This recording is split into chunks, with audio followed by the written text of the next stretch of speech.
Bien, mis santos, vamos a continuar en Primera de Tesalonicenses en el capítulo 2. Vamos a ubicarnos en el versículo 1 hasta el 5. Yo quiero recapitular por lo menos la temática que hemos visto hasta el día de hoy. En la primera clase hablamos de que fuimos elegidos por Dios para ser sus hijos. ¿Cuántos le dan la gloria a Dios por eso? Fuimos elegidos para ser sus hijos. Dígale a su hermano ahí, Padre, es un hijo de Dios. Y la segunda clase nos hablaba de que fuimos elegidos no solo para ser hijos, sino también para servir. Dígale a su hermano, también para servir. Ajá. En la temática de hoy vamos a trabajar el tema de que Dios escudriña las intenciones del corazón. El apóstol San Pablo, aquí en el libro de Primera Tesalonicenses, en esta porción de la escritura, él toca ese punto importantísimo de la vida del creyente. Yo les voy a invitar a leer palabra de Dios. Vamos a leer los 5 versículos que tenemos para hoy. Dice de la siguiente manera: porque vosotros mismos sabéis, hermanos, que nuestra visita a vosotros no resultó vana. Pues habiendo antes padecido y sido ultrajados en Filipos, como sabéis, tuvimos de nuevo en nuestro Dios para anunciaros el Evangelio de Dios en medio de gran oposición. Porque nuestra exhortación no procedió del error, ni de impureza, ni fue por engaño, sino que según fuimos aprobados por Dios, para que se nos confiase el Evangelio, así hablamos, no como para agradar a los hombres, sino a Dios, que prueba nuestros corazones. Porque nunca usamos de palabras lisonjeras, como sabéis, ni encubrimos avaricias. Dios es testigo. ¿Cuántos le dan la gloria al Señor? Recuérdele a su hermano esa última expresión: Dios es testigo. Vamos a ver cuál es el tema principal del libro de Primera de Tesalonicenses. ¿Quién lo recuerda?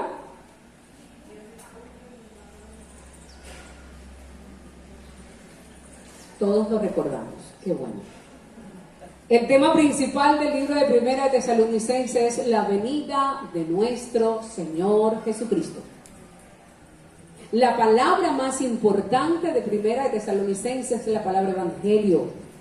Ese evangelio por el cual el apóstol dio su vida y hasta la última gota de su sudor. En esta parte nosotros vamos a observar cuáles fueron las motivaciones y el método que utilizó el apóstol Pablo para la expansión del evangelio aquí en Tesalonicenses. Anoche, cuando yo recordaba esto que dice la escritura al inicio, dice: ustedes mismos saben, hermanos, que nuestra visita a ustedes no fue vana. Y el siguiente texto dice: y también saben que fuimos ultrajados en Filipos, fuimos maltratados. Y yo me fui al libro de los Hechos en el capítulo 16, que ahí aparece la historia. Y a Pablo le habían dado una paliza con vara. No fue que lo miraron mal, ni que le torcieron el ojo, ni que chismearon de él. No, nada de eso. Le dieron una paliza. ¿Y usted sabe de cuántos latigazos era la paliza que se daba en aquel tiempo? ¿Alguien sabe? 40. Menos uno. 39 chaparrazos con una vara de madera. Imagínense ser un palito de guayaba, un palito de tamarindo, de esos así que son picosos y que ¡ay! Y simbran a la gente. ¿Usted cree que nosotros nos dan una rumbita así de 39 latigazos?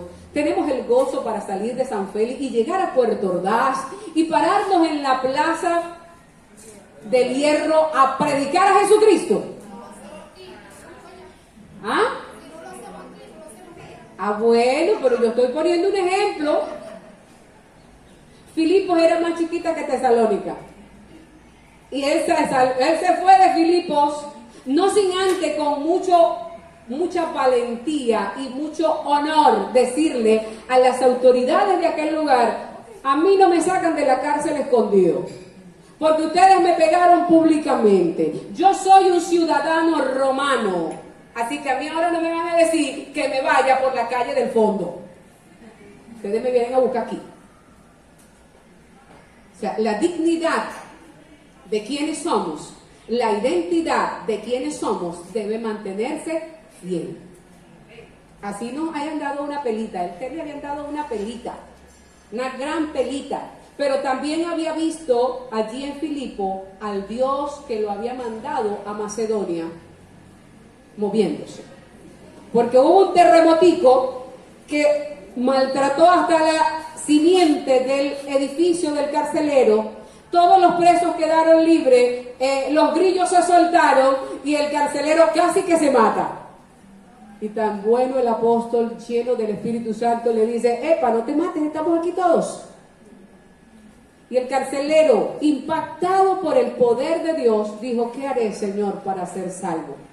Y de ahí viene la hermosa frase que nos gusta mucho a nosotros: cree en el Señor Jesucristo y serás salvo tú y tu casa. En estos días venía por una calle frente a una iglesia católica en un área y leí ese texto, pero lo leí de esta manera: ten fe en Jesús y serás salvo tú y tu casa. Yo dije: diablo mentiroso, no es así, es creer. Porque la gente tiene fe en cualquier cosa. Es creer. Métete a Jesús en el corazón, es que creas. Creas que eres elegido para ser hijo de Dios. Creas que eres elegido para servir. Creas que Él está en ti escudriñando tu corazón. Entonces este apóstol maravilloso le dice: yo no fui a ustedes ni a traerles una nueva filosofía, ni a traerles una nueva teoría, ni a traerles algo novedoso. No vine a entretenerlos porque no soy el circo del último tiempo.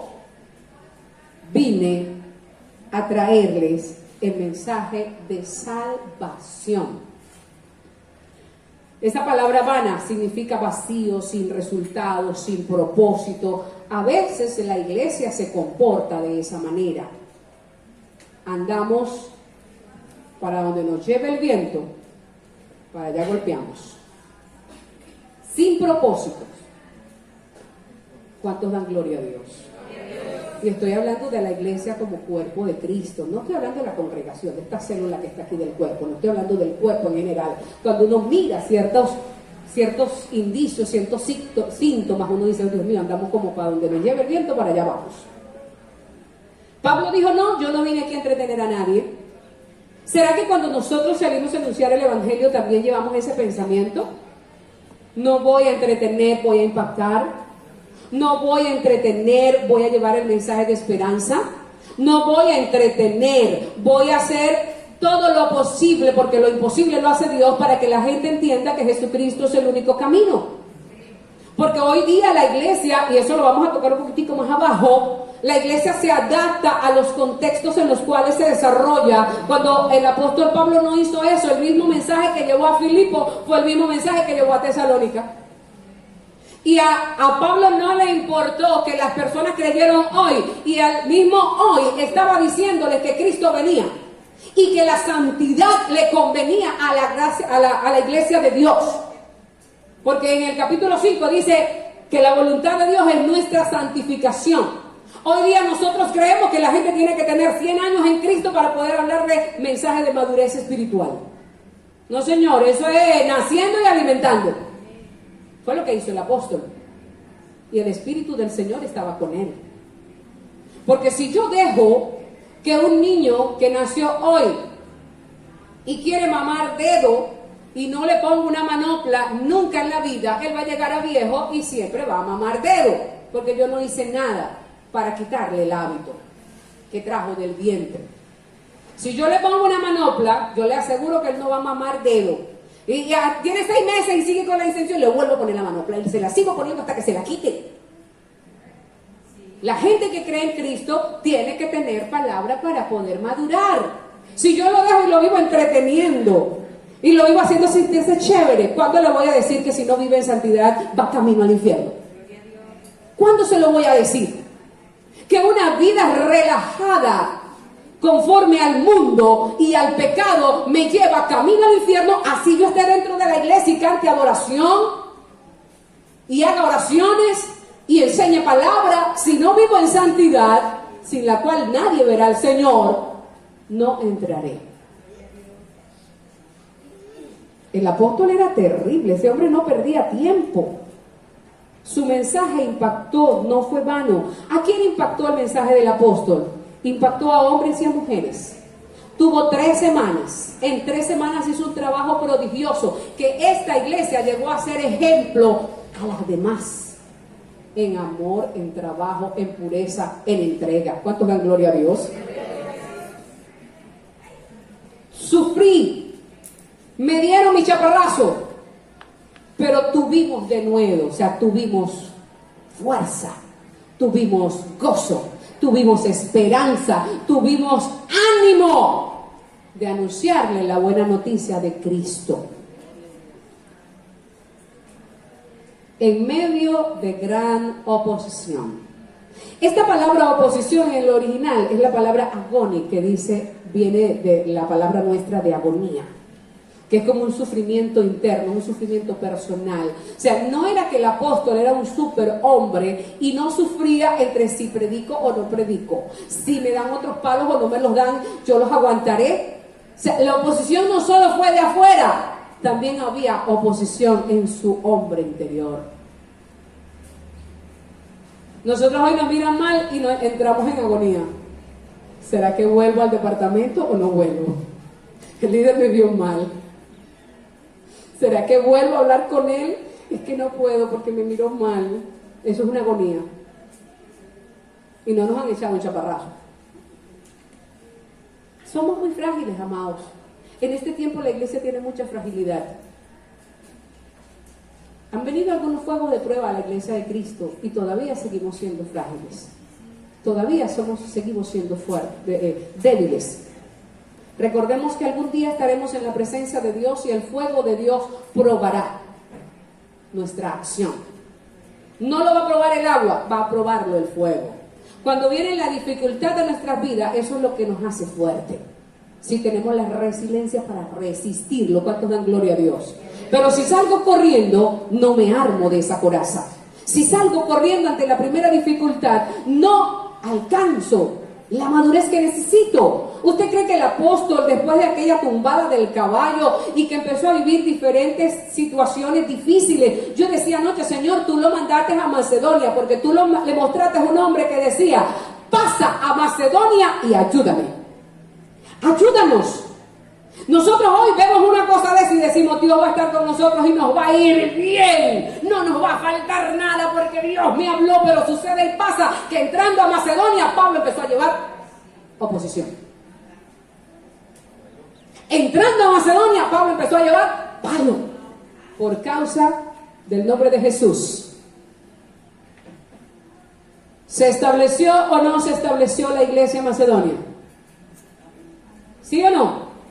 Sí se estableció, pero el hombre de Dios pasó por el fuego. Cuando Dios diga, vaya hijo, vaya hija, haga esto y esto, nunca se diga, ay, esto va a ser papita frita, papita manito tostón, no. Prepárese porque ahí hay fuego, por ahí hay un fuego terrible. De repente, cuando Pablo estaba en Corinto, ya estaba así como con el cuero blandito, como decimos los venezolanos. Dios tuvo que venir y decirle, mire mi niño, no se calle, hable duro, hable fuerte, mantenga su firmeza, porque en esta ciudad hay una cantidad de gente a la que yo tengo que salvar. Denle un aplauso a Jesús. En ese momento la agonía interna del apóstol estaba mermando su capacidad e impulso. Y el Señor vino y le dijo, ahora es cuando te queda, papá, porque tengo gente que salvar acá. ¿Cuántos dan gloria a Dios? Entonces nosotros, amados hermanos, se nos ha predicado un evangelio de todo va a estar bien, todo es abundancia, todo es bendición. ¿Y dónde está el resto? ¿Dónde está la cruz? Evangelio sin cruz no es evangelio, es cualquier otra cosa. Ay, hermana, sí, evangelio sin cruz es cualquier cosa menos evangelio. Porque Jesús, el autor del evangelio, sufrió la cruz. Menospreció lo propio, dice el libro de los Hebreos. ¿Sabe por qué le dijo a lo propio? Tú a mí me das risa. Por esto, por toda esta cantidad de personas que hoy adoramos su nombre. Por eso le dijo al oprobio, ¿tú crees que me vas a quitar el gozo? ¿Tú crees que me vas a impedir avanzar? ¿Tú crees que tú eres el que me vas a quitar a mí la capacidad de alcanzar y de presentarme en el lugar santísimo con mi propia sangre por amor a la humanidad? Pues no. Y le hizo como hacer los muchachitos. ¿Sabes cómo hacen los muchachitos, verdad? Cuando se están burlando de los otros. Así le hizo al oprobio. Porque Hebreo dice que lo menospreció. Le hizo como hace un meme por ahí. Lo tuvo en poco. Nosotros hoy al oprobio nos da una patada y nos tira a llorar. Porque no tenemos los ojos puestos en una meta clara. Bendito el nombre de Jesús. Entonces, en medio de esa agonía emocional y física, psicológica que tenía el apóstol por haber sido tratado de forma vergonzosa, con mucho valor llegó a Tesalónica para anunciar el evangelio. Y entonces empieza el apóstol a decirnos cuáles fueron sus intenciones. Dijo: no llegué a ustedes con una exhortación errónea, no llegué a ustedes en medio de actos impuros o teoría impura o de sensualidad. No traje tácticas secretas o suavizantes, porque Dios me confió. Mire que este hombre estaba bien seguro. Dios me confió el evangelio. ¿Cuántos saben que Dios le ha confiado o nos ha confiado el evangelio? Usted y yo somos una taza de barro. Y a barro que a veces se pone blandito. A barro que a veces se fractura. A barro que a veces se pone hasta hediondo. Dentro de ese barro está el tesoro. Denle la gloria a Dios. Dentro de ese barro está el tesoro. Y el apóstol decía: yo sé que soy humano, pero también sé que por haber sido probado por Dios, a mí Dios me ha confiado el evangelio. Usted y yo tenemos que estar claros de esa verdad. A nosotros se nos ha confiado el evangelio. Con cruz y todo. Dígale a su hermano: con cruz y todo. No sin cruz. El evangelio con cruz. No hubo cambio de mensaje, a pesar de los chaparrazos. No hubo tácticas secretas. Entró a la sinagoga en Tesalónica, empezó a hablar. Bueno, no me quieren aquí. Me sacudo los pies y voy para los otros. Me voy a la orilla del río. Yo decía: wow, qué costumbre tenían los cristianos judíos, los judíos en aquel tiempo, que si no iban a la sinagoga por X o por Y, iban a la orilla del río a una hora. ¿Cuál es la hora de la hora? A nosotros nos gusta la de las 3 de la tarde. Pero yo no sé qué hora es. Yo dice que era la hora de la oración. En Hechos allá al inicio dice que la hora de la oración era la 9. Y la gente se reunía a llorar. Entonces Pablo dijo: ese es mi espacio para yo ir a llevar el mensaje de fe. No escondió. No hubo un tacto exclusivo. No hizo publicidad secreta. El apóstol Pablo, su método era frontal. Ustedes son pecadores. Cristo murió en la cruz, y lo dice Deuteronomio, y lo dice Génesis, y lo dice Éxodo, y lo dice Número, y lo dice Deuteronomio. Con esos 5 libros en la mano le enseñaba al pueblo judío primero que Cristo era el Salvador. Esa es la táctica frontal. Nosotros no tenemos por qué decirle a la gente: mira que venga Jesucristo que te va a dar pollo asado todos los días, que Jesucristo te va a dar trapo nuevo todos los días, que nunca vas a andar descalzo. No, mi amado hermano, a veces andamos descalzos y a veces no hay pollo frito, que a veces la ropa está vencida, porque a Dios dice que la vida es mejor o es mayor que la ropa, mayor que el calzado, mayor que el vestido. A la gente hay que decirle que necesita venir a Cristo, porque sin Cristo estamos condenados al fuego eterno. Que Cristo es la única esperanza.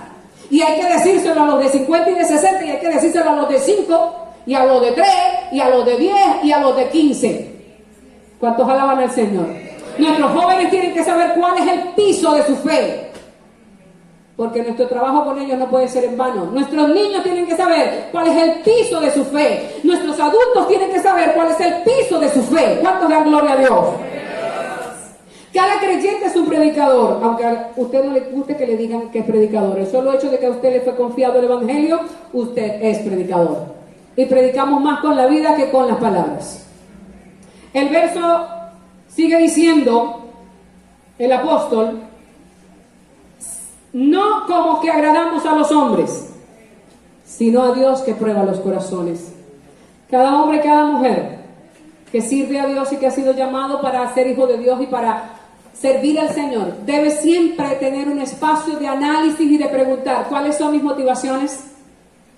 ¿Cuáles son mis intenciones?